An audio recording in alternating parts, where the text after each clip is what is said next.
नमस्कार दोस्तों, आप सभी का स्वागत है हमारे YouTube channel GS study point पे। आज हम ओल्ड एनसीईआरटी के अगले अध्याय को देखेंगे। हम इससे पहले जो है ज्योग्राफी के 7वीं क्लास के एनसीईआरटी के पहले अध्याय को देख चुके हैं, तो आज इसका दूसरा अध्याय है। और इस अध्याय का नाम क्या है, यानी टॉपिक हमारी क्या है। टॉपिक दे रखा है गतिशील वायु। ठीक है, तो आप देखते होंगे जो वायु होती है क्या होती है, वो स्थिर स्थिर अगर है हवा हवा अगर स्थिर है तो क्या है कहेंगे, वो वायु है। ठीक है, अगर वो मूवमेंट करती है तो उसको क्या बोलते हैं, पवन बोलते हैं। तो आप समझ गए होंगे हवा क्या होती है और पवन क्या होती है। अब इस चैप्टर में हम मुख्य रूप से क्या बात करेंगे कि जो गतिशील वायु होती है वो गतिशील वायु क्यों होती है, यानी गतिशील क्यों होती है, वो इसकी बात करेंगे हम। और एनसीईआरटी को बहुत ध्यान से पढ़िएगा, समझते हुए पढ़िएगा। यहाँ पे मेरा उद्देश्य क्या होगा, मेनली समझाना आपको, क्योंकि देखिए आप किताब तो आप भी पढ़ सकते हैं आप, ठीक है, लेकिन क्या होता है जब आप पहली बार पढ़ते हैं बुक है तो उसमें क्या जो गहन बातें लिखी होती हैं वो हर किसी को अंडरस्टैंड नहीं हो पाती हैं। तो मेरा प्रयास यही रहेगा कि मैं अपने जो अनुभव से जो है उन गहन बातों को जो है आपके सामने ला के रखूँ, ताकि आपके एग्ज़ाम में अगर इससे कोई क्वेश्चन आता है तो आप उसको आसानी से कर सकें। ठीक है, तो यहाँ पे दे रखा है एनसीईआरटी में बहुत ही सरल भाषा में क्या दे रखा है कि क्या आपने धुएं को आकाश में ऊपर उड़ते हुए देखा है। तो आपने देखा होगा कि धुआं होता है तो ऐसे कभी ऊपर उड़ता है या फिर कभी जो है ऐसे उड़ता है, कभी क्षैतिज जाता है। ठीक है, तो वही लिखा हुआ है कि कभी यह बिल्कुल सीधा ऊपर उड़ता है और कभी यह तिरछा हो जाता है। क्या आप बता सकते हैं कि धुआं ऊपर क्यों उठता है। तो यहाँ पे क्वेश्चन आपसे पूछा गया है कि अगर ऊपर उठ रहा है धुआं तो क्यों उठ रहा है। ठीक है, फिर ऊपर उठते हुए यह अपनी दिशा क्यों बदल देता है, ये पूछा है।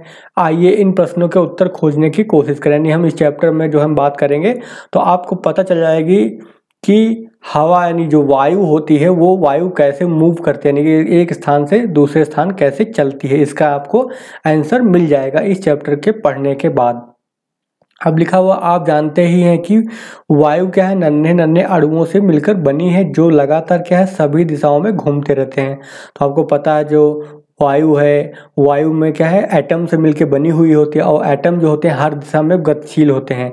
फिर क्या है जब कोई पदार्थ जलता है यानी उसको हम एनर्जी देते हैं, जलाते हैं, तो उसके आसपास की वायु क्या हो जाती है, उसके संपर्क में आकर के गर्म हो जाती है।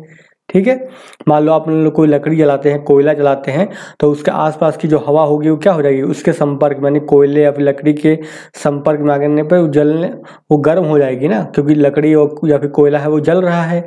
तो उसके साथ की जो आसपास की हवा होगी वो भी गर्म होकर क्या हो जाएगी, उसके आसपास की जो हवा है गर्म होकर के उसके अणु क्या हो जाएंगे, इधर उधर भागने लगेंगे बहुत तेजी से, क्योंकि उनको ऊर्जा मिल जाएगी। तो वही लिखा हुआ परिणाम स्वरूप क्या होगा, यानी जलाने से होता क्या है, आसपास की जो वायु है गर्म हो जाती है, जिसके फलस्वरूप होगा क्या, ये अणु जो होते हैं बहुत तेजी से क्या हो जाते हैं, गतिशील हो जाते हैं। ठीक है, तो जाहिर सी बात हम किसी चीज़ को गर्म करेंगे तो उनको एनर्जी मिलेगी, एनर्जी मिलेगी तो क्या होंगे, वो गतिशील हो जाएंगे, यानी इधर उधर भागना स्टार्ट कर देंगे। तो वही यहाँ पे लिखा हुआ है। फिर तापमान जितना अधिक बढ़ता है, यानी जितना ज़्यादा हम गर्म करेंगे अणुओं की गति क्या उतनी ही बढ़ जाती है, यानी उतनी तेज़ी से जो है अणु जो यानी एटम्स हैं वो भी मूव करेंगे।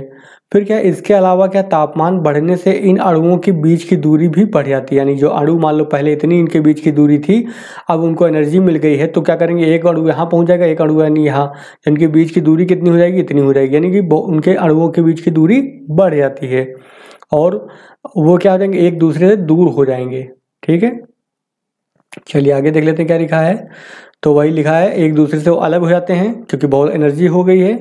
फिर इससे क्या होगा, अब जब अणु दूर दूर होंगे तो वायु क्या होगी, फैल जाएगी। तो वही लिखा हो इससे वायु फैलने लगती है और इसका घनत्व तो कम हो जाता है। जब कोई चीज़ दूर दूर होगी तो उसकी जाहिर से वह घनत्व तो क्या हो जाएगा, डेंसिटी क्या हो जाएगी, कम हो जाएगी, ध्यान रखिएगा। फिर इस प्रक्रिया में होगा क्या, वायु जो है हल्की हो जाती है और ऊपर उठने लगती है। ठीक है, गर्म हवा से भरे गुब्बारों को ऊपर उठता देखकर यह समझा जा सकता है, जैसे आपने देखा होगा जो हॉट एयर बलून होते हैं तो आपने देखा होगा नीचे यहाँ पर क्या होता है, नीचे यहाँ पे आग जलाई जाती है, यहाँ पे बास्केट के अंदर। ठीक है, यहाँ पे आग जलाई जाती है, उससे क्या होती है, यहाँ की जो हवा होगी वो गर्म हो जाएगी और गर्म हवा ऊपर ऊपर की ओर उठेगी। अब ऊपर की ओर उठेगी तो यहाँ से निकल नहीं पाएगी, बलून आ जाएगा, उसके बलून की सतह है तो क्या करेगा ये, लेकिन एनर्जी तो इसके पास है ही है, लगातार गर्म होता जाएगा, गर्म होता जाएगा, तो इससे क्या होगा, इतनी ज़्यादा एनर्जी आ जाएगी उसके पास कि वो बलून को ऊपर की ओर उठा देगा और ज़मीन से ऊपर चले जाते हैं। तो इस तरह से जो है बलून जो है उड़ते हुए आपने देखा होगा काफ़ी बार मूवी वगैरह में। ठीक है, चलिए आगे देख लेते हैं।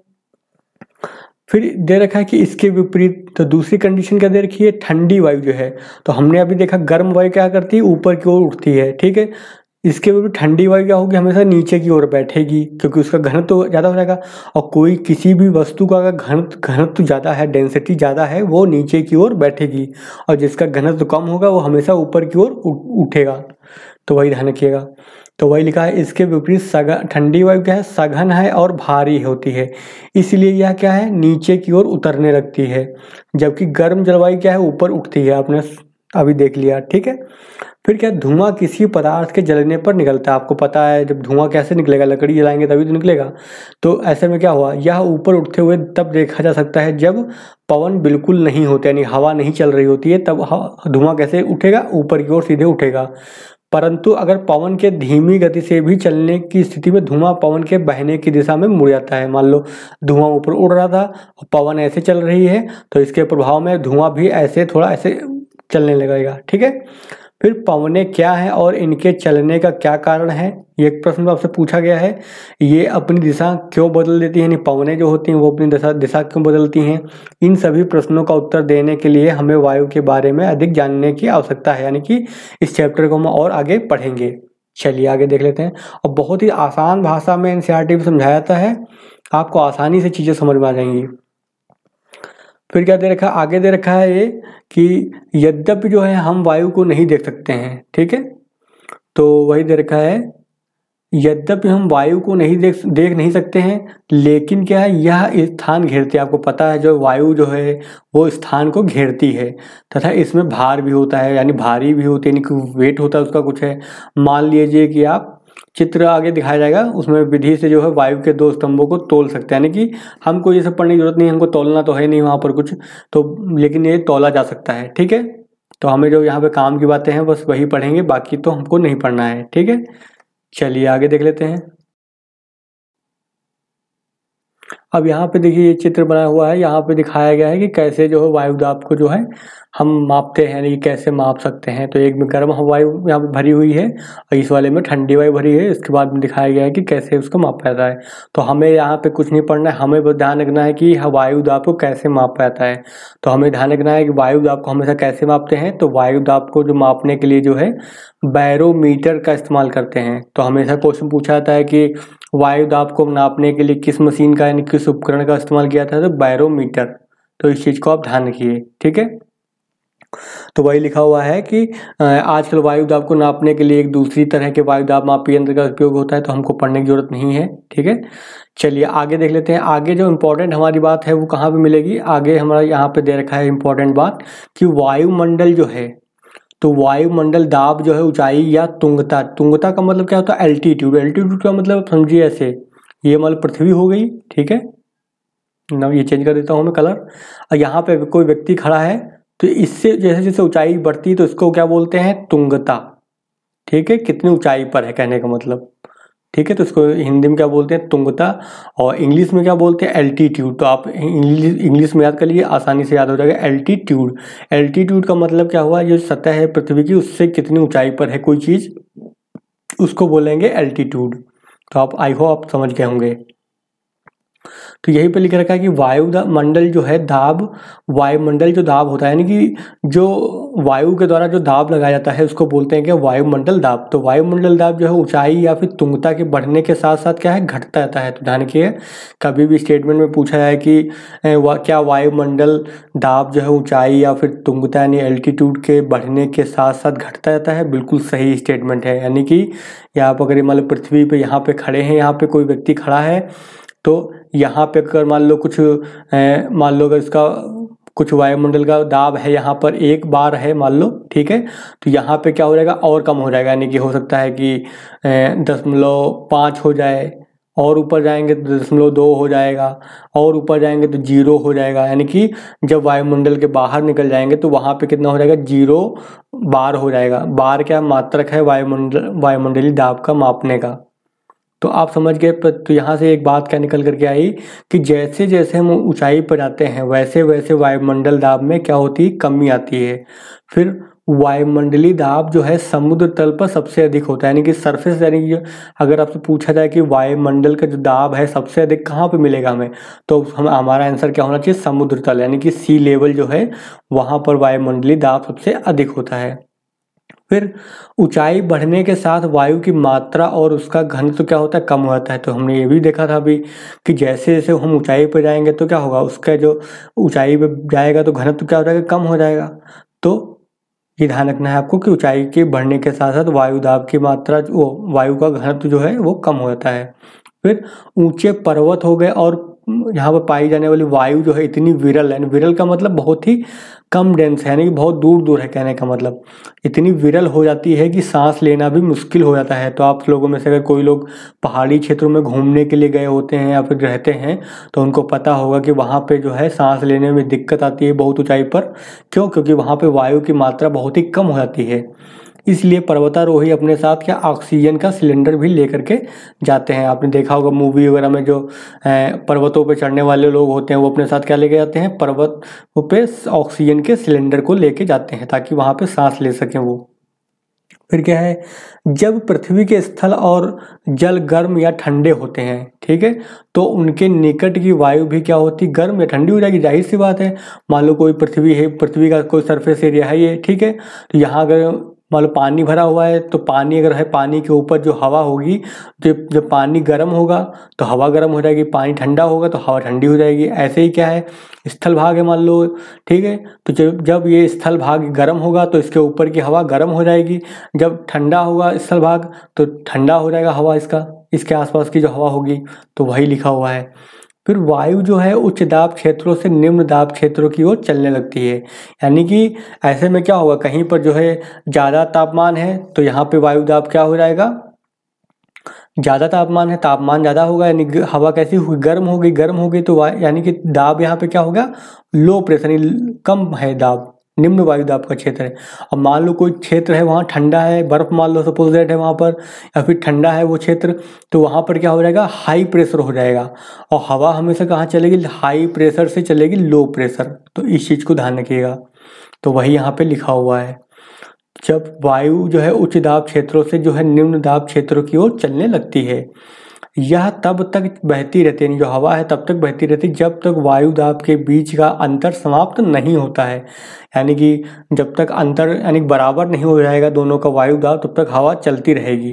फिर धरातल के निकट जो है वायु का क्षैतिज गति को क्या बोलते हैं, पवन कहते हैं। तो कभी आपसे पूछा जाए कि पवन क्या होती है, उसकी परिभाषा दीजिए, तो पवन की परिभाषा क्या हुई, जो धरातल, तो धरातल के निकट जो है वायु की जो क्षैतिज गति, मान लो सपोज धरातल ये हो गया सरफेस, और हवा अगर ऐसे बह रही है, ठीक है, धरातल के क्षैतिज अवस्था में, तो इसको क्या बोलेंगे हम, पवन कहते हैं इसको, ठीक है। फिर संसार के स्थायी वायुदाब कटिबंध, अब कुछ जो है वायुदाब जो है कटिबंध जो है विश्व में जो है संसार में वो स्थायी पाए जाते हैं, हमेशा वैसे ही रहते हैं, तो उसको बोलते हैं स्थायी वायुदाब कटिबंध। हम इनको देखेंगे मैप में कि कहाँ कहाँ पे वायुदाब कटिबंध पाए जाते हैं। अब इन्हीं कटिबंधों के बीच ही तो हवा चलेगी, high pressure to low pressure, हमेशा ध्यान रखिए, हाई प्रेशर से लो प्रेशर ही हवा चलेगी, यानी पवन चलेगी। चलिए, तो वही आगे लिखा हुआ है इसमें ये कि वायुमंडलीय दाब जो है धरातल के सब भागों में एक समान नहीं रहता है, क्योंकि कहीं पे गर्मी पड़ती है, कहीं पे ठंडी पड़ती है। तो इससे क्या होगा, जो वायुमंडल दाब होगा वो अलग अलग होगा ना, ठंडी जगह पे ज़्यादा होगा वायुमंडलीय दाब और गर्म जगह पे क्या होगा, कम होगा वायुमंडलीय दाब। तो वही लिखा हुआ है। फिर यह एक स्थान से दूसरे स्थान पर बदलता रहता है, ठीक है। और ये जो है, ये जो वायु यहाँ वायु के जो है तापमान से प्रभावित होता है, यानी कि वायु कैसा है, वायु का तापमान ही निर्धारित करेगा कि वहाँ पे हाई प्रेशर है या फिर लो प्रेशर होगा। आगे देखिए, दे रखा है, लेकिन पृथ्वी पर कुछ स्थायी वायुदाब का कटिबंध पाए जाते हैं। लेकिन हमेशा जो है कुछ जो क्षेत्र हैं पृथ्वी के वहाँ पे स्थायी, यानी कि हमेशा एक जैसा जो है वायुदाब मिलता है वहाँ पर, इसीलिए उसको बोलते हैं वायुदाब कटिबंध। कटिबंध का मतलब क्या होता है, क्षेत्र है, एरिया होता है, ठीक है। फिर पृथ्वी के ऊष्मा कटिबंधों को प्रदर्शित करने वाले चित्र नंबर 1.4 को देखिए। तो हम पहले चित्र को देख लेते हैं यहाँ पर। तो पहले हम चित्र को देख लेते हैं, ये रहा आपका चित्र 1.4 हमको देखना है ना। तो 1.4 हम देख लेते हैं, कहाँ पे दे रखा है चित्र, सॉरी, मेरे ख्याल से चित्र जो है यहाँ पे 1.4 गलत छपा हुआ है। ये वाला चित्र ही होगा आपका, ठीक है, क्योंकि इसी में ही जो है कटिबंध दे रखा है, ठीक है। तो इस चित्र को देख लेते हैं। तो नंबर वहाँ गलत दे रखा है, तो यहाँ पे दे रखा वायुदाब कटिबंध, ठीक है, वायुदाब कटिबंध लिखा है।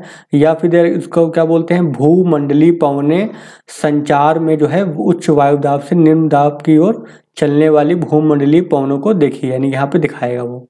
अब देखिए यहाँ पर क्या है, पृथ्वी के यहाँ पे बीचों बीच में क्या होता है, कौन सी रेखा निकलती है, इसको बोलते हैं विषुवत रेखा, ठीक है। ये इसको वो क्या बोलते हैं, विषुवत रेखा बोलते हैं। फिर इसके बाद जो 23.5 डिग्री की यहाँ पे क्या मिलेगी आपको, कर्क रेखा मिलेगी उत्तरी गोलार्ध में। तो ये क्या आपकी कर्क रेखा हो गई। और दक्षिणी गोलार्ध की अगर बात करते तो यहाँ पे आपको क्या मिलेगा, मकर रेखा, ठीक है, ये हो गया आपकी मकर रेखा। तो आपको पता है जो है वर्ष भर गर्मी अधिक कहाँ मिलेगी, तो आपको मान लो सूरज अगर यहाँ पर है तो हमेशा आपको याद रखना है कि इस वाले क्षेत्र में क्या होगी, वर्ष भर क्या होगी, अधिक गर्मी होती है, ठीक है। तो अब विषुवत रेखा पे जो है सर्वाधिक गर्मी रहती है, 0 डिग्री पे जो है मेनली आपकी, ठीक है। और इन्हीं क्षेत्रों के बीच में सबसे ज़्यादा गर्मी होती है। और इसके बाद के जो क्षेत्र होते हैं इस वाले एरिया में जो है, ये क्या होता है, यहाँ पे देखेंगे आप ध्रुवीय क्षेत्र, यानी कि यहाँ पर क्या है, ये रीजन है ध्रुवीय क्षेत्र। और ऐसे दक्षिणी ध्रुवीय क्षेत्र ये आपको मिलेगा ये। तो ये क्षेत्र कैसे, ठंडे, तो ये कैसा क्षेत्र ठंडा है। और ये कैसा है, ये भी ठंडा है, गर्म ये क्षेत्र है। इनके बीच का क्षेत्र कैसा होगा, वो होगा ना तो ज़्यादा गर्म होगा ना तो ज़्यादा ठंडा होगा, यानी कि इसको बोलते हैं उपोष्ण कटिबंधीय, ठीक है, या फिर शीतोष्ण कटिबंध बोलते हैं। तो वो कहाँ मिलेगा, इनके बीच के, यानी इस एरिया में मिलेगा इधर, और यहाँ पे मिलेगा आपका ये, ठीक है। तो आप समझ गए होंगे कि कहाँ पे ज़्यादा गर्मी हो रही है और कहाँ पे कम गर्मी हो रही है, ठीक है। इसी से जो है हमको मालूम पड़ेगा कि जो दाब के कटिबंध बनेंगे वो हम जो है मालूम पड़ेगा कि कहाँ पे बनेगा, कि लो प्रेशर कहाँ पे बनेगा, हाई प्रेशर। और इसमें जो लो प्रेशर और हाई प्रेशर बनने में जो है पृथ्वी की जो घूर्णन गति क्या होती है, जो पृथ्वी अपने अक्ष पे रोटेट हो रही ना, जिसकी वजह से दिन और रात होते हैं, उसकी वजह से भी जो है ये जो है कटिबंध बनते हैं, ठीक है। तो चलिए पढ़ लेते हैं इसमें क्या क्या पढ़ना है हमको है। तो आगे दे रखा है ये, तो यही दे रखा है कि इसकी तुलना स्थायी वायु दाब कटिबंध और भूमंडलीय पवनों को दिखाने वाले चित्र 2.2 से कीजिए। यानी इससे पहले कोई चित्र दे रखा था उसकी बात करें। चलिए हम यहाँ पे आपको एक ही चित्र में सारा कुछ समझा देंगे। फिर क्या है, इससे आपको पता चलेगा कि विषुवत वृत्त के निकट क्या तापमान जो है वर्ष भर ऊंचा रहता है। हमने आपको बता दिया अभी मैप बना करके कि जो 0 डिग्री यानी जो क्षेत्र है, अक्षांश है, विषुवत वृत्त जिसको बोलते हैं, विषुवत रेखा बोलते हैं, वहाँ पे क्या रहता है, तापमान हमेशा वर्ष भर अधिक रहता है। इसकी वजह से होगा क्या, यानी कि परिणाम स्वरूप क्या होगा, यहाँ वायुमंडल की निचली परतें क्या होती, गर्म होती है। यानी कि जो धरातल का क्षेत्र होगा उससे जो सटा हुआ क्षेत्र है, लगा हुआ क्षेत्र है, तो क्या होगा, गर्म हो जाएगा। इस प्रदेश में क्या है, वायु फैलकर निरंतर ऊपर उठती रहती है, यानी कि हमेशा जो है ऊपर की ओर उठती रहेगी।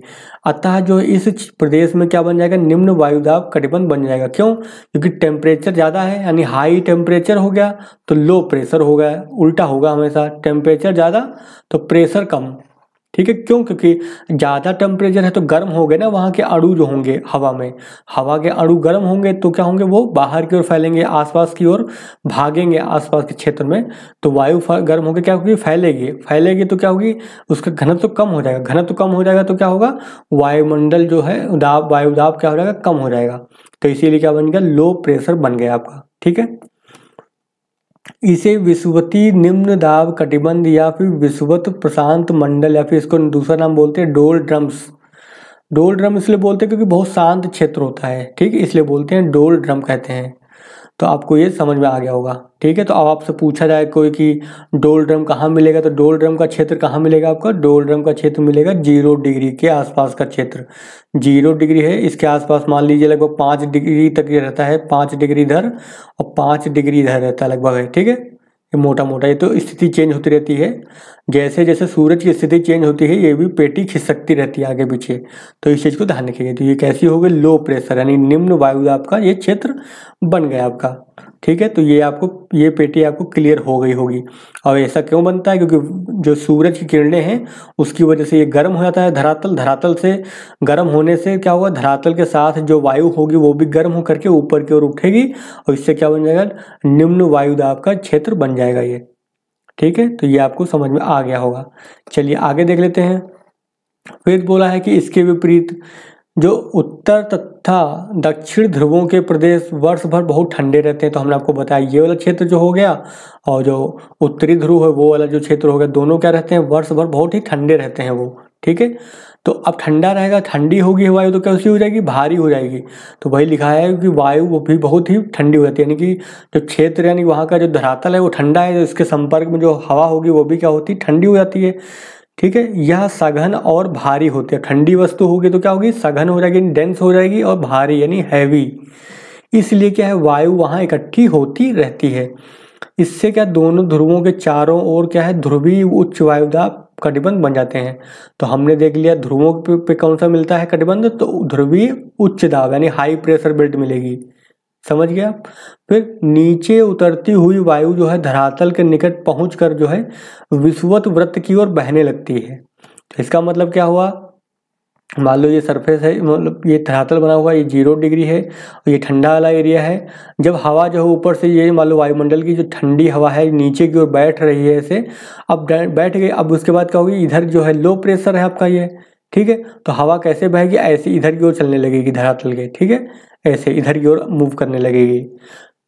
फिर आगे क्या देखा, विषुवत वृत्त के पास से ऊपर उठती हुई जो वायु है वायुमंडल की ओर ऊपर परतों में पहुंचकर ठंडी हो जाती है। यानी जो यहाँ से हवा है ऊपर जाएगी, ऊपर जाती जाएगी, ऊपर जाएगी तो क्या तापमान वायु का कम हो जाएगा, क्योंकि हमें पता है कि जैसे जैसे हम ऊपर जाते हैं तो वायु का तापमान क्या होगा, या फिर जो वहाँ का जो तापमान होगा गिरता है, और तापमान गिरेगा तो उससे वायु का होगी ठंडी होगी, ठंडी होगी तो फिर ये ऐसे इधर की ओर चलना स्टार्ट कर देगी ध्रुवों की ओर।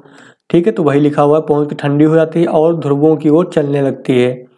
ठीक है, फिर 30 डिग्री उत्तर, तो 30 डिग्री कहाँ मिलेगा आपको, यहाँ पे लगभग मिलेगा, यहाँ पे मिलेगा आपको 30 डिग्री लगभग ये। ठीक है, 30 डिग्री उत्तर और 30 डिग्री दक्षिण, यानी ये वाला क्षेत्र मान लो आपका हो गया, ये 30 डिग्री यहाँ पर दक्षिण में अक्षांशों तक पहुँचते पहुँचते यह वायु इतनी ठंडी हो जाती है कि यह नीचे उतरने लगती है। यानी जो हवा यहाँ से उठी थी विषुवत रेखा से, अब ठंडी होकर के यहाँ पे क्या होगा, नीचे बैठेगी। ठीक है, अब देखिए यहाँ पर ठंडी हवा नीचे आ रही है, तो जाहिर सी बात कैसे हो जाएगा, ये हाई प्रेशर बन जाएगा। ये बेल्ट कैसी बन जाएगी, हाई प्रेशर बेल्ट बन जाएगी। समझ गए होंगे हाई प्रेशर बेल्ट कैसे बन गई, क्योंकि हवा जो है ठंडी हो गई है, बहुत ठंडी होकर के अब नीचे की ओर बैठेगी ये। तो वही लिखा है, इस प्रकार वायु यहाँ क्या होती है, जमा होने लगती है। जाहिर सी बात नीचे उतरेगी, यहाँ पे इकट्ठा होती जा रही है, तो उसको बोल रहे हैं जमा होती जा रही है। और यहाँ पे क्या बन जाएगा, उच्च वायुदाब। तो यहाँ पे क्या बन जाएगा, उच्च वायुदाब कटिबंध, यानी 30 डिग्री के आसपास क्या बन जाएगा आपका, हाई प्रेशर बेल्ट यहाँ पे बन जाएगी। ठीक है, और इसका नाम अगर बात करते हैं, इसको क्या बोलते हैं, तो इसको बोलते हैं उपोष्ण उच्च वायुदाब। ठीक है, तो इन्हें क्या बोलते हैं, इन्हें उपोष्ण उच्च दाब कटिबंध, या फिर दूसरा नाम क्या बोलते हैं, अश्व अक्षांश। ठीक है, तो ये बहुत इंपॉर्टेंट है, ये लिख लीजिएगा, नोट कर लीजिएगा इसको। तो जो 30 डिग्री पे बनते हैं आपके, लगभग यहाँ पे बनेगा 30 डिग्री, यहाँ पर होगा लगभग, तो 30 डिग्री पे हाई प्रेशर बेल्ट बनेगी, यहाँ पे लो प्रेशर बेल्ट है, और इसको बोलते हैं अश्व अक्षांश। अब सोच रहे होंगे अश्व अक्षांश क्यों बोलते हैं यहाँ पर इसको, तो पहले से आपको पता है पुराने समय में क्या है, जो व्यापार किया जाता था किससे किया जाता था, महासागरों में, महासागरों के रास्ते होकर के, तो नावों से किया जाता था, नाव। तो उस समय तो नाव हाथ से चलाते थे। ठीक है, तो ऐसे में होता था कि यहाँ पर जब नाव पहुँचती थी तो यहाँ पे हवा एकदम बिल्कुल क्या होती थी, शांत होती थी। और उस समय जो है नाव कैसे चलती थी, नाव में जो है पाला बांधा था, पाल क्या होता था, देख लीजिए, ऐसे नाव बना देता हूँ रफली एक, तो ये ऐसे नाव होती थी, यहाँ कपड़ा बांध देते थे। ठीक है, कपड़ा बांधते थे ऐसे कुछ करके, तो इसके हवा जो बहती थी तो कपड़े के साथ साथ जो है, जो हवा जो है कपड़ा जो क्या करेगा, हवा को रोकेगा, तो धक्का लगाएगी हवा, तो नाव भी साथ में बहना स्टार्ट हो जाती थी। ठीक है, तो समझ गए होंगे कैसे, पुरानी मूवी देखेंगे तो आप ऐसे देखेंगे कि नाव जो है ऐसे चलाई जाती थी हवा के सहारे। तो अब ऐसे में क्या, जब नाव यहाँ पहुँचती थी, यानी कि 30 डिग्री पे जो नाव पहुँच गई है यहाँ पर नाव, तो वो आगे बहना यानी आगे चलना बंद हो जाती थी, रुक जाती थी। क्यों, क्योंकि यहाँ पे जो मौसम है वो कैसा है, बहुत ही स्थिर है। ठीक है, बहुत ही हाई प्रेशर है, उच्च वायुदाब है, जिसकी वजह से हवा नहीं चल रही होती बिल्कुल भी। तो हवा नहीं चल रही होती, इससे क्या होता था, जो वायु बिल्कुल मूव नहीं कर रही है, ऐसे में नाव आगे नहीं बढ़ती थी। तो नाव को हल्का करने के लिए अगर घोड़े होते थे नाव के ऊपर, तो उन घोड़ों को पानी में नहीं समुद्र में छोड़ दिया जाता था, यानी कि उनको समुद्र में फेंक दिया जाता था। समझ गए। इसलिए इसको क्या बोलते हैं, अश्व अक्षांश। अश्व मतलब क्या होता है, घोड़ा होता है, और घोड़ों को जो है इस एरिया में फेंक देते थे, क्योंकि नाव आगे बढ़ नहीं रही होती है, तो नाव को हल्का करने के लिए जो अश्व यानी कि घोड़े को पानी में फेंक दिया था। ठीक है, तो आप समझ गए होंगे अश्व अक्षांश का नाम कैसे पड़ा, तो वही लिखा हुआ है। फिर नीचे उतरती हुई जो वायु है, ठीक है, अपेक्षाकृत कैसी होती है, शुष्क होती है। तो शुष्क होती है ये वायु, क्योंकि इसकी आर्द्रता पहले ही जो विषुवत वृत्त के आसपास खत्म हो चुकी होती है। तो यहाँ पे जो वायु है वो कैसी, शुष्क है। ठीक है, इसी का परिणाम है कि संसार के उष्णकटिबंधीय जो मरुस्थल हैं इस कटिबंध में पाए जाते हैं। तो हमेशा अक्सर क्वेश्चन पूछा जाता है यूपीएससी या फिर अन्य स्टेट एग्जाम में कि जो मरुस्थल हैं संसार में मुख्य रूप से कहाँ पाए जाते हैं, उष्णकटिबंधीय जो मरुस्थल होते हैं वो इन्हीं क्षेत्रों में पाए जाते हैं, हाई प्रेशर बेल्ट वाले एरिया में, 30 से 35 डिग्री के क्षेत्र में। समझ गए होंगे आप। तो वही लिखा है, इसी का परिणाम है कि संसार के जो उष्णकटिबंधीय मरुस्थल हैं वो कहाँ पाए जाते हैं, इस कटिबंध यानी कि जो अश्व अक्षांश बेल्ट है 30 से 35 डिग्री में ही मुख्य रूप से, यानी इस वाले एरिया में जो है मुख्य रूप से जो है यहाँ पर जो क्या मिलेंगे आपको, मरुस्थल मिलेंगे। क्यों, क्योंकि बारिश नहीं होती। हमेशा बारिश कब होगी, जब हवा ऊपर उठेगी और ठंडी होगी तब बारिश होगी। जब कभी भी हवा जो ऊपर से नीचे अगर आएगी तो क्या होगी, वायु गर्म होती है, क्योंकि ऊपर हवा ठंडी है, जैसे से नीचे आएंगे तापमान बढ़ेगा तो वायु गर्म हो जाएगी, और कभी भी गर्म वायु बारिश नहीं करेगी। ठीक है, तो वही लिखा हुआ, जैसे जैसे जो है नीचे उतरती है हुई वायु धरातल के समीप पहुंचती है, यह 2 शाखाओं में बढ़ जाती है। अब जैसे जो ऊपर से हवा आ रही थी, यहाँ से गई थी, यहाँ से गई थी, यहाँ आई, ऐसे। ठीक है, तो इसकी ये क्या है, 2 शाखाओं में बढ़ जाएगी। एक जो क्या है आपकी है, एक शाखा जो कहाँ चली जाएगा, इधर बहना स्टार्ट कर देगी ऐसे, और दूसरी शाखा जो है इसकी यहाँ ऐसे इधर बहना स्टार्ट हो जाएगी। ठीक है, तो वही लिखा हुआ, एक शाखा ध्रुवों की ओर तथा दूसरी शाखा विषुवत वृत्त की ओर बहने लगती है। तो समझ गए होंगे, यहाँ से ऐसे आएगी, फिर ऐसे आएगी, फिर यहाँ पे आएगी, फिर गर्म होकर फिर उठेगी ऐसे। तो क्या मिल जाएगा आपको, चक्र मिल जाएगा, साइकिल मिल जाएगा ये। ठीक है, ये पूरा क्या बन गया, घेरा बन गया, चाहे साइकिल। ठीक है, और ऐसे इधर भी आगे साइकिल बन जाएगा एक आपका। अभी आपको उसको भी दिखा देते हैं कैसे बनता है वो। फिर क्या दे रखा है कि दोनों जो गोलार्ध हैं, ठीक, दोनों गोलार्धों में जो है 2 उच्च दाब के कटिबंध मिलते हैं, जैसे अर्थात ध्रुवीय उच्च तथा उपोष्ण उच्च दाब कटिबंध से चलने वाली वायु जो है 60 डिग्री जो है उत्तर, अब 60 डिग्री उत्तर चलेगा, 60 डिग्री नॉर्थ में चलेगा। ठीक है, दक्षिण अक्षांशों के निकट एक दूसरे से क्या है, मिलती हैं। इससे क्या होता है, फिर वायु जो है ऊपर उठने लगती है, और जो है हवा जो है ऊपर की ओर उठेगी तो क्या होगी, ठंडी होगी, और वहाँ पे बारिश होगी, यानी इस एरिया में बारिश होगी अब। तो वही लिखा हुआ, और इन अक्षांशों के पास जो है क्या बनती है, नई पेटी बनती है। इन अक्षांशों के आसपास जो है अधो ध्रुवीय निम्न वायुदाब कटिबंध विकसित होता है। ठीक है, तो आपको समझ में आ गया होगा कि जो है मुख्य रूप से जो अब हम देखते हैं, अगर मान लो पेटी बनती है, मान लो हम ये ऐसे रफली एक मैप बना देते हैं। ठीक है, यहाँ पे अच्छे से आपको समझाने का प्रयास करूँगा मैं। 0 डिग्री ये हो गया आपके अक्षांश, एक हम बना लेते हैं 30 डिग्री, एक बना लेंगे हम 60 डिग्री, और एक आपका ये हो जाएगा ध्रुवीय क्षेत्र जो ठंडा पूरा रहता है। ऐसे ही सेम क्या बन जाएगा, दक्षिणी गोलार्ध में बन जाएगा। तो ये 30 डिग्री मान लो हमारा है, ये 60 डिग्री हमारा है ये। ठीक है, और ये ध्रुवीय क्षेत्र होगा, दक्षिणी ध्रुवीय क्षेत्र। तो हम एक साइड का ही बनाते हैं केवल हैं। अब देखिए, यहाँ से हवा चली, यहाँ से हवा चलेगी तो ऊपर उठेगी, गर्म होगी। ठीक है, ऊपर उठेगी, फिर ठंडी होगी, ऊपर जाकर के ऐसे बहना स्टार्ट होगी, और फिर क्या होगी, ठंडी होकर के नीचे की ओर बहना स्टार्ट होगी ऐसे। ठीक है, अब इसकी एक शाखा ऐसे जाएगी और एक शाखा ऐसे आ जाएगी। समझ गए होंगे। फिर यहाँ पे देखिए, यहाँ पे जो हवा जा रही है, यहाँ पे हवा उठेगी ऊपर, फिर यहाँ पे, ठीक है, ऐसे उठेगी। अब ये ऊपर जाकर के हवा क्या होगी, ठंडी होगी, जाहिर सी बात है। तो उसकी एक शाखा क्या हो जाएगी, ऐसे जाएगी, इधर की हो जाएगी, और एक शाखा कैसे जाएगी, इधर की हो जाएगी। ठीक है, तो ये फिर नीचे उतरेगी ऐसे। तो यहाँ पे क्या बन जाएगा, यहाँ पे देखिए आपका हो गया लो प्रेशर है, यहाँ पे हाई प्रेशर है, और यहाँ पे फिर बन जाएगा लो प्रेशर बन जाएगा, और यहाँ पे तो हाई प्रेशर पहले से ही है। तो ये हवा नीचे उठेगी, ऐसे आएगी, ये ऐसे और ये ऐसे। तो आपने यहाँ पे देख लिया, ये चक्र बन गया पूरा हवा का। एक चक्र यहाँ पे ये बन गया, इसको बोलते हैं हैडली सेल। हैडली सेल आगे की कक्षाओं में पढ़ाया था, बड़ी कक्षाओं में, तो इसको बोलते हैं हैडली सेल बोलते हैं, और इसको बोलते हैं फेरल।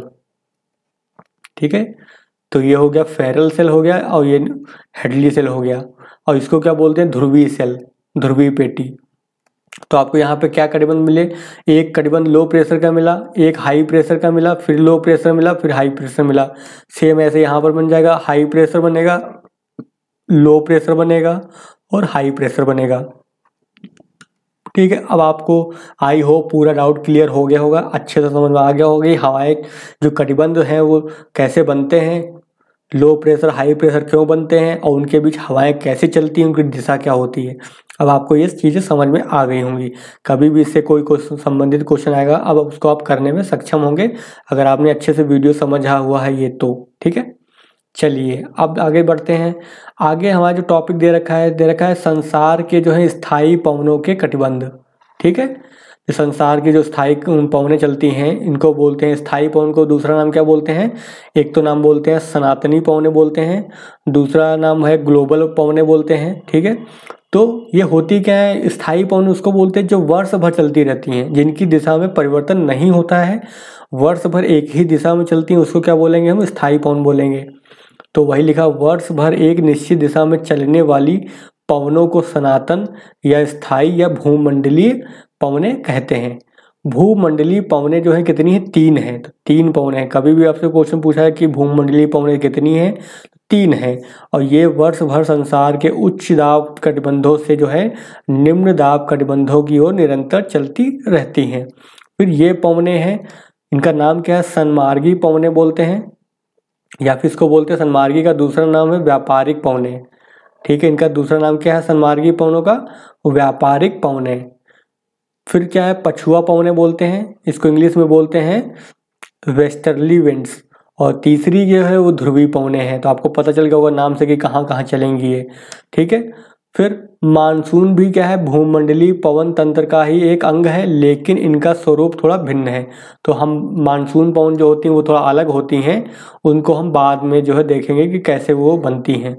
फिर उपोष्ण उच्च कटिबंध, जो उपोष्ण उच्च कटिबंध से जो है विषुवतीय निम्न दाब कटिबंध की ओर चलने वाली जो पवनें हैं, ठीक है, तो ये जो पवनें हैं उनको क्या बोलेंगे हम, सन्मार्गी पवन या फिर ट्रेड विंड कहते हैं। ठीक है, तो इसको इसका नाम क्या दिया गया है, ट्रेड विंड। तो कैसे, अगर हम देखें, अगर मान लो अगर ये आपका ये पृथ्वी हो गया आपकी ये, ठीक है, अब ये पहुँचे इक्वेटर 0 डिग्री है और यहाँ से पहुँचेंगे 30 डिग्री पे हम जाएंगे। यहाँ पे आपको पता है क्या है, यहाँ पे आपका है लो प्रेशर है, यहाँ पे आपको पता है हाई प्रेशर है। हवा कैसे चलेगी, हाई प्रेशर से लो प्रेशर के, यानी कि ऐसे हवा चलनी चाहिए। ठीक है, लेकिन क्या है, कोरियालिस फोर्स एक लगता है, पृथ्वी जो घूम रही है ना लगातार 24 घंटे, तो पृथ्वी जो है घूमती है, उसको बोलते हैं उसकी वजह से क्या होता है, कोरियालिस फोर्स बनता है, कोरियालिस बल। ठीक है, कोरियालिस बल की वजह से होता क्या है, कोरियालिस बल में होता क्या है, जब उत्तरी गोलार्ध है, अगर उत्तरी गोलार्ध में जो पवन होती है अपने किधर जाएगी, दाहिने मुड़ जाएगी। पवन कैसे मुड़ेगी, दाहिने, उत्तरी गोलार्ध में। और दक्षिणी गोलार्ध की अगर बात करते हैं तो कोरियालिस बल के प्रभाव में जो वो अपने बाएं मुड़ जाएगी। तो इसको ध्यान रखिएगा हमेशा, क्योंकि ये पवन की दिशा को जानने में हमें हेल्प करता है। अब देखिए हवा किधर से चल रही है, ऐसे चल रही है। ठीक है, सीधे आना चाहिए था। अब कोई व्यक्ति अगर इधर खड़ा हुआ है और उसका मुंह किधर की ओर है, उसका मुंह है विषुवत रेखा की तरफ, तो उसका दाहिना क्या हुआ, आपका दाहिना यही तो पड़ा जा करके, ये दाहिना ऐसे, तो यानी हवा कैसे हो जाएगी, ऐसी हो जाएगी, सीधी ना करके हवा कैसे बहेगी, ऐसे बहेगी। ठीक है, या इस पवन को क्या बोलेंगे हम, व्यापारिक पवन बोलेंगे। ठीक है, तो आप समझ गए होंगे। अगर मान लो ऐसे हम इसकी बात करते हैं दक्षिणी गोलार्ध में, तो हमारा मुंह यहाँ पे हाई प्रेशर है ये। ठीक है, हमारा व्यक्ति का जो यहाँ पे खड़ा है उसका मुंह किधर है, लो प्रेशर की तरफ है। तो अब जो है इधर क्या है, दक्षिणी गोलार्ध में उसके बाएं हाथ मुड़ेगी ना, तो हवा को जाना चाहिए था ऐसे। ठीक, लेकिन जाएगी हवा कैसे, हवा जाएगी ऐसे, बाईं ओर मुड़ जाएगी। तो आप ऐसे कभी भी डायरेक्शन निकाल सकते हैं कि हवा की दिशा क्या होगी। तो आपको अब इस पवन को बोलते क्या है, इसको बोलते हैं व्यापारिक पवन बोलते हैं, या फिर सन्मार्गी पवन है, और इंग्लिश में क्या बोलते हैं, व्यापार को बोलते हैं ट्रेड। तो ट्रेड विंड भी कहते हैं इसको है। तो 3 नाम हो गए आपके।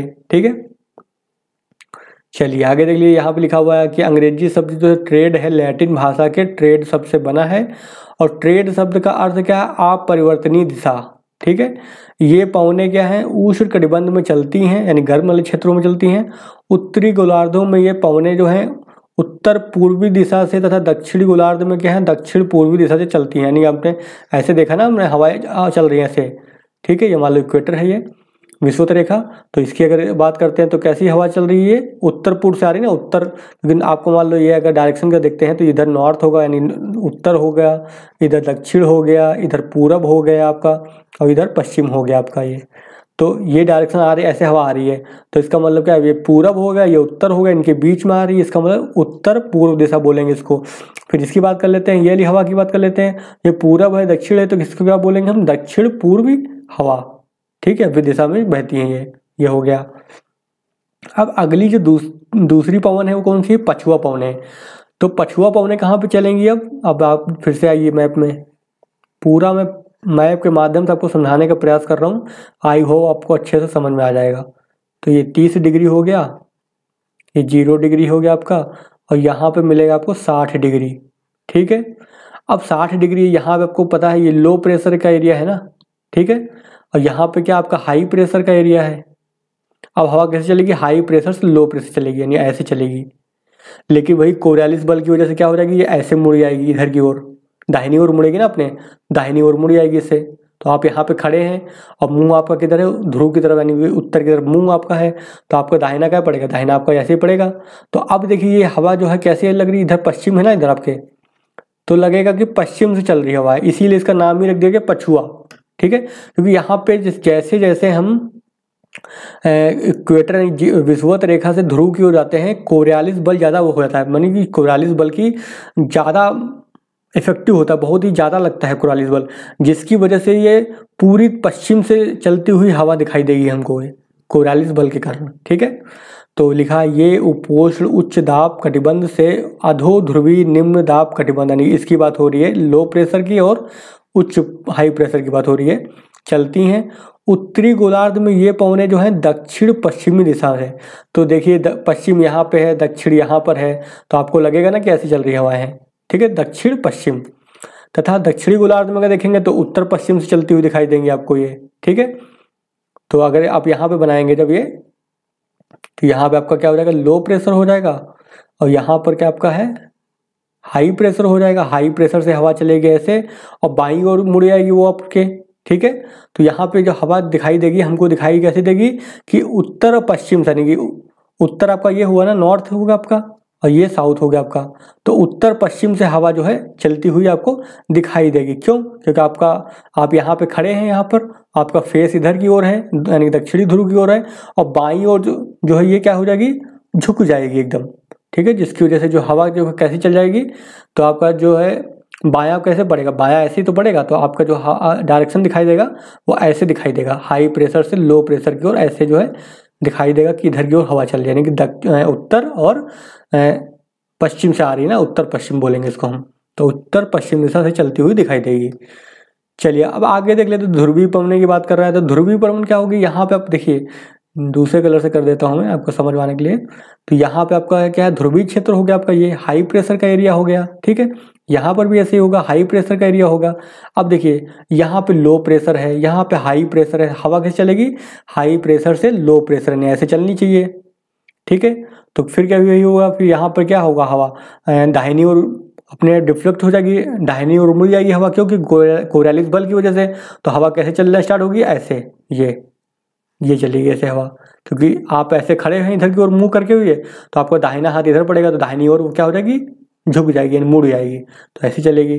अब फिर यहाँ की बात कर लेते हैं, यहाँ पे हाई प्रेशर है, यहाँ पे लो प्रेशर आपका है ये, तो हवा कर चलेगी हाई प्रेशर से लो प्रेशर, ऐसे चलना चाहिए।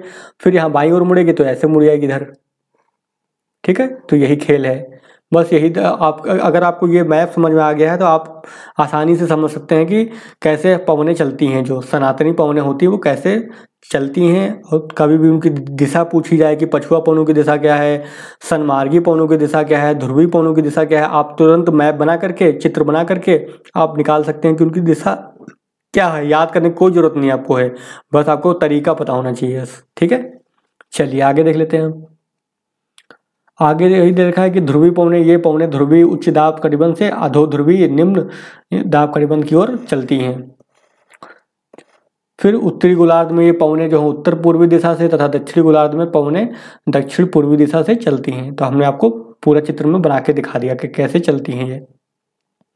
अब अगली पवन जो है आपकी वो क्या है, मानसून है। बहुत इंपॉर्टेंट है क्योंकि भारत में जो है मानसून पवनों से ही बारिश होती है। तो वे पवनें हैं जो ऋतु परिवर्तन के अनुसार जो है अपनी दिशा बदल देती हैं, यानी कि जैसे मौसम बदलेगा, ऋतु बदलेगी, तो उनकी हवाओं की दिशा भी क्या हो जाएगी, बदल जाएगी। एशिया जैसे जो एक बड़े महाद्वीप के आंतरिक भागों तथा उसके चारों ओर के सागरों के ग्रीष्म ऋतु और शीत ऋतु के तापमानों में भारी विषमता पाई जाती है, यानी अंतर पाया जाता है। ठीक है, तापमान की इसी विषमता के कारण क्या होता है, वायु दाब की दिशाओं में भी अंतर आ जाता है, यानी कि तापमान में अंतर होने की वजह से जो है जो वहाँ की जो चलने वाली वायु है उसकी दिशा में भी परिवर्तन हो जाता है। इसलिए शीत ऋतु में पवनें क्या है, स्थल से सागरों की ओर तथा ग्रीष्म ऋतु में जो है सागरों से स्थल की ओर चलने लगती हैं, यानी कि ये हवा की गति की बात हो रही है। फिर सागरों से आने वाली जो पवन होंगी तो आर्द्रता से भरी होती हैं, क्योंकि गर्म है और सागर के ऊपर से आ रही हैं, यानी पानी के ऊपर से आ रही हैं, पानी के ऊपर से आएंगे अगर तो क्या होगी, वाष्पीकृत कर लेंगे पानी को क्या कर लेंगे, वाष्पीकृत कर लेंगे हवाएं। इससे क्या होगी, जो हवा होगी कैसी हो जाएगी, नम हो जाएगी, आर्द्र हो जाएगी। ठीक है, इसलिए वो क्या करेंगे, बारिश करेंगे। वही लिखा है, इसलिए ग्रीष्म ऋतु में ये भारी वर्षा होती है। फिर ठंडी में क्या होगा, ठंड में क्या होगा, ठंडी में जो हवाएं चलती हैं वो स्थल भाग से चलती हैं। ठीक है, तो स्थल भाग में तो पानी मिलेगा नहीं, उसको बहुत कम मिलेगा, तो इसलिए वो वर्षा जो है वर्षा नहीं करती हैं। तो वही लिखा है, मानसून की जो मुख्य विशेषता क्या है, एक बड़े पैमाने पर जो है पवनों की दिशा का पूरी तरह उलट जाना है, यानी कि मानसून उसे के बोलते हैं जहाँ पे पवनें उलट जाती हैं, उनकी दिशाएं जो है बदल जाती हैं ऋतु के अनुसार।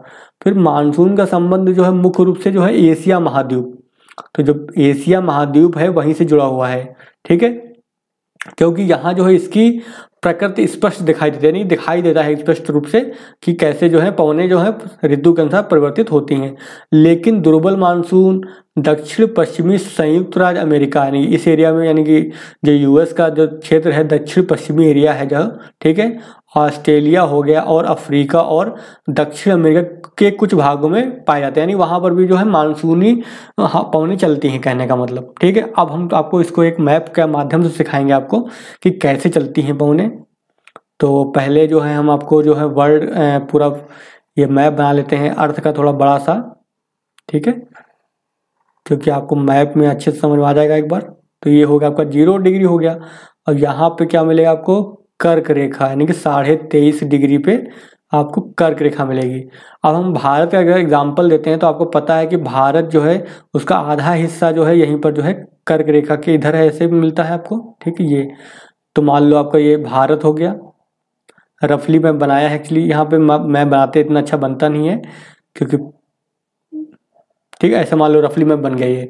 अब होता क्या है, मान लो ये आपको समझ में आ गया होगा कि भारत का जो आधा हिस्सा है वो कहाँ है, 23.5 डिग्री के उत्तर में है, और आधा लगभग हिस्सा कहाँ है, वो 23.5 डिग्री के दक्षिण में है। ठीक है, अब हम भारत के मैप की बात कर लेते हैं। आपको पता चल गया होगा कि भारत का मैप कैसा बना हुआ है और उसकी स्थिति आपको पता चल गई होगी। अब हम आपको ऐसे बनाएंगे रफली मैप दिखा करके ये। ठीक है, तो यहाँ पे हम थोड़ा ऐसे रफली मैप बना देते हैं ऐसे। ठीक है, अब देखिए 23.5 डिग्री लगभग यहाँ से आपकी गुजरती है ये ऐसे।